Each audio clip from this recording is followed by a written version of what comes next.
it on. Not yet. You're doing great. Okay, you ready? No. No, I'm scared. It's all right. It's okay to be scared. It's not okay to be scared. Okay, it's okay.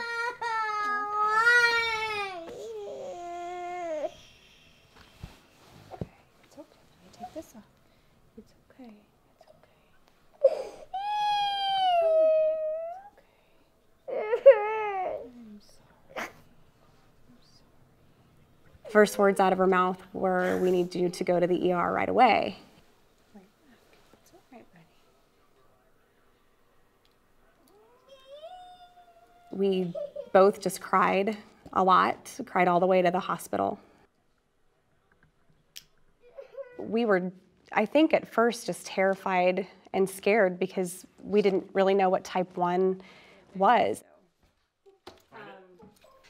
So we have 2 packs, and each takes a lot of organization to manage 2 type 1 diabetics. If their blood sugars go too low, they can have a seizure, go into a coma, or death. They could die from a low blood sugar if it wasn't caught in time.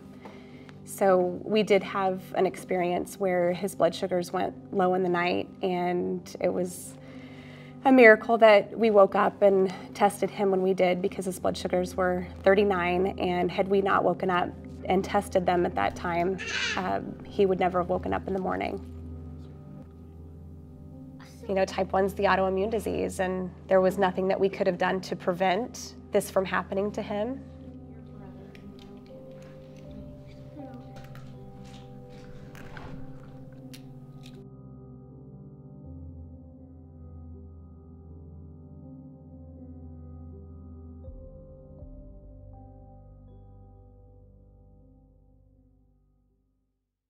I was scared. Diabetes is like being sick 24/7. If I had to leave class, people would get jealous, and they'd ask like, "Oh, why do you get to leave class? Because you're a diabetic." And they just didn't understand the seriousness of it. There's Blaze as a freshman. For a high blood sugar, my body goes numb and shuts down, and it's hard to move, kind of on edge, maybe get angry or very emotional, drinking a lot of water or using the restroom a lot. A low blood sugar is being shaky, and you get very low on energy. Hot sweats, your body starts to shut down. So I have my little nook on the inside of all my supplies. Right here I have test strips for my meter and Lancets for the poker.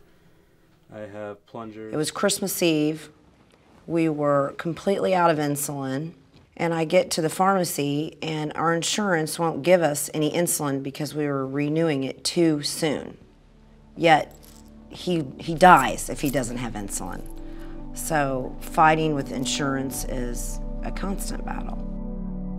He's about to go to college without the support system around him.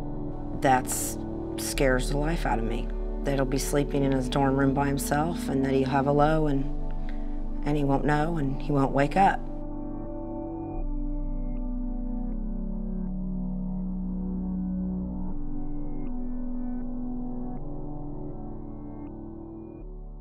It's a miracle that diabetics my age and older are still healthy, and I think it's mostly luck.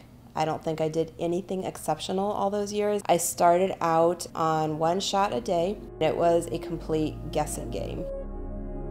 There was no technology for diabetes other than the urine test on a stick.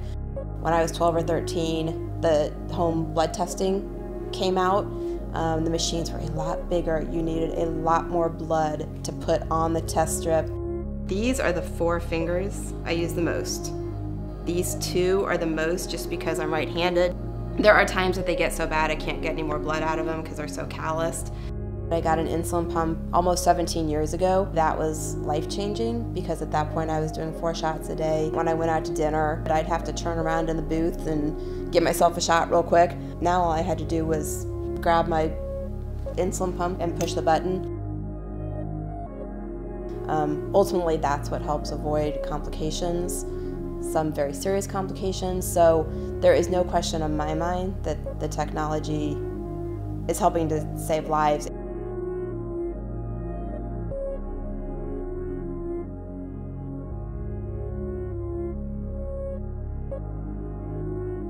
I worry about the long-term complications of diabetes. Their eyes and their kidneys and their heart and their circulatory system. You worry about, will he get through all that by the time he's 40 years old?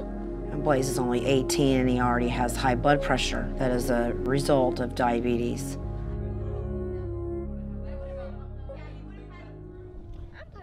Such despair, and I was so alone, especially when Ronnie went back to work and I was dealing with it all on my own. I started researching and trying to find ways that we could get involved to, one, make a difference, and two, to get support that we needed. JDRF was the first thing that came to mind, and I immediately asked to be a part of volunteering and doing what I could to make even the smallest change. Without JDRF, we would not have met so many families that have become great supports to us, as well as all of the things that JDRF does for technology and the prevention, treatment, and cure for all of the children and adults alike living with type 1 diabetes.